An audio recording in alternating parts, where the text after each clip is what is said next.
एक ब्राह्मण और यमदूत की कहानी। दोस्तों, किसी गांव में एक बुद्धिमान ब्राह्मण रहता था। उसका एक दोस्त था जो एक पैर से लंगड़ा तथा बहरा था। वह दूसरे गांव में रहता था। एक दिन वह ज्ञानी ब्राह्मण अपने बचपन के दोस्त से मिलने के लिए घर से निकला। उसके दोस्त का घर काफी दूर था। वह ब्राह्मण रास्ते में जा ही रहा था कि उसे अचानक एक हिष्ट-पुष्ट आदमी दिखाई दिया। वह भी उस ब्राह्मण के साथ चलने लगा। तो वह ब्राह्मण उस मनुष्य का नाम पूछता है तो वह अपना नाम महाकाल बताता है।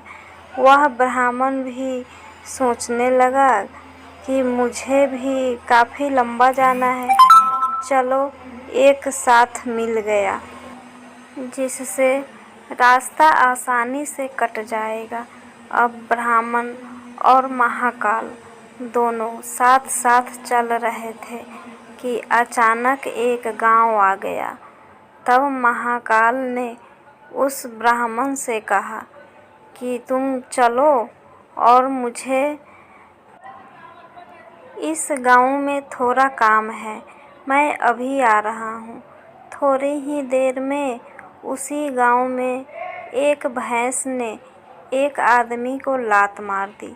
थोड़ी ही देर में महाकाल उस ब्राह्मण के पास आ गया और बोला कि चलो। फिर वह ब्राह्मण उस महाकाल के साथ चलने लगा। थोड़ी दूर जाने पर फिर एक गांव आया। तो महाकाल उस ब्राह्मण से बोला कि मुझे इस गांव में थोड़ा काम है, मैं अभी आ रहा हूँ।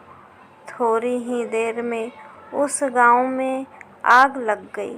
वह ब्राह्मण सोचने लगा कि यह आदमी जहाँ जहाँ जाता है तो वहाँ पर कोई न कोई घटना जरूर घटती है। अतः वह ब्राह्मण महाकाल से पूछ लिया कि भाई तुम कौन हो? ब्राह्मण की बात सुनकर महाकाल बोला कि मैं यमदूत हूँ। मनुष्यों के प्राण हरण करना मेरा काम है। उसके बाद ब्राह्मण महाकाल से पूछा कि तुम यमदूत हो तो ये बताओ कि अगली मृत्यु किसकी होने वाली है? तब महाकाल ने कहा कि अगली मृत्यु तुम्हारे उसी मित्र की होने वाली है जिससे तुम मिलने के लिए जा रहे हो। वह ब्राह्मण सोचने लगा, यदि ऐसी बात है तो मैं अपने मित्र से मिलने नहीं जाऊंगा। महाकाल ने ब्राह्मण से कहा कि तुम जो सोच रहे हो ऐसा कुछ भी नहीं होगा। होनी अटल है, इसलिए होकर रहेगी। थोड़ी देर में उस ब्राह्मण ने देखा कि उसका मित्र उससे मिलने के लिए बड़ी तेजी से चला आ रहा है। जैसे ही उसका मित्र उस ब्राह्मण के पास पहुंचता है, हृदयाघात होने के कारण उसकी मृत्यु हो जाती है। इससे उस ब्राह्मण को बड़ा पछतावा होता है। वह ब्राह्मण उस महाकाल से पूछता है, अच्छा ये बताओ कि मेरी मृत्यु कब और कैसे होगी? तब महाकाल ने कहा कि तुम्हारी मृत्यु ठीक 6 महीने के बाद दूसरे राज्य में फांसी लगने से होगी। वह ब्राह्मण फिर अपने घर गया और सीधे अपने राज्य के राजा के पास गया और ब्राह्मण ने राजा से सारी बात बता दी। तब राजा ने राज्य सभा में यह प्रश्न सबके सामने रखा।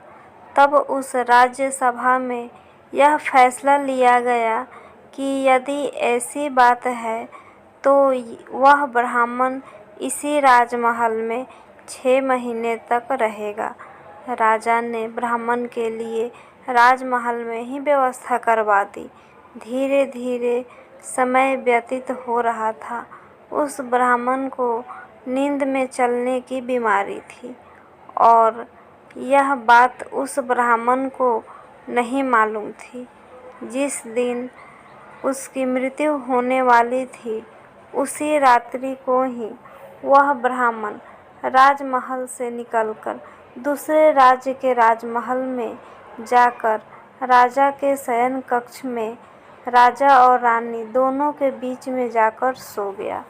सुबह जब राजा उठा तो उस ब्राह्मण को अपने शयन कक्ष में देखकर बहुत क्रोधित हुआ और उस ब्राह्मण को फांसी की सज़ा सुना दी।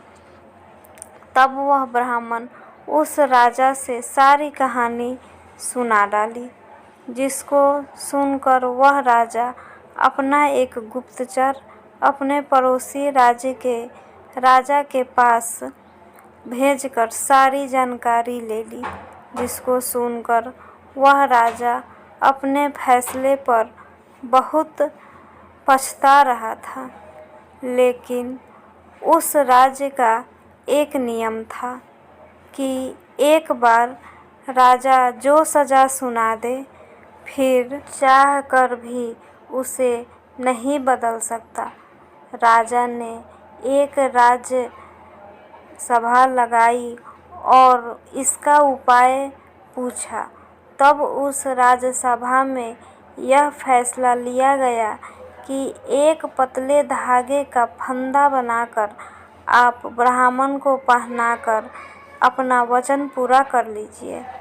फंदा पतला होने के कारण ब्राह्मण की मृत्यु भी नहीं होगी और आपके फैसले की लाज भी बच जाएगी। तब एक फंदा बनाया गया और उसके अगले दिन ब्राह्मण के गले में डाल दिया गया और फंदे को खींच दिया गया। सभी ने यह सोचा था कि ब्राह्मण को कुछ नहीं होगा, लेकिन उस पतले धागे की वजह से उस ब्राह्मण का गला कट गया और खून तेजी से निकलने लगा। ज़्यादा खून बह जाने की वजह से उस ब्राह्मण की मृत्यु हो गई। शिक्षा इस कहानी से यह मिलती है कि दोस्तों, हमारे भाग्य में जो लिखा होता है वो हर हाल में होकर ही रहता है, उसे बदला या काटा नहीं जा सकता। उस ब्राह्मण ने अपने बचने के लिए कितने उपाय किए, लेकिन मृत्यु के आने पर कोई उपाय काम न आया तथा उसकी मृत्यु हो ही गई। फ्रेंड्स, ये कहानी आपको कैसी लगी कमेंट करके ज़रूर बताइएगा। प्लीज़ लाइक, सब्सक्राइब और शेयर करना ना भूलें।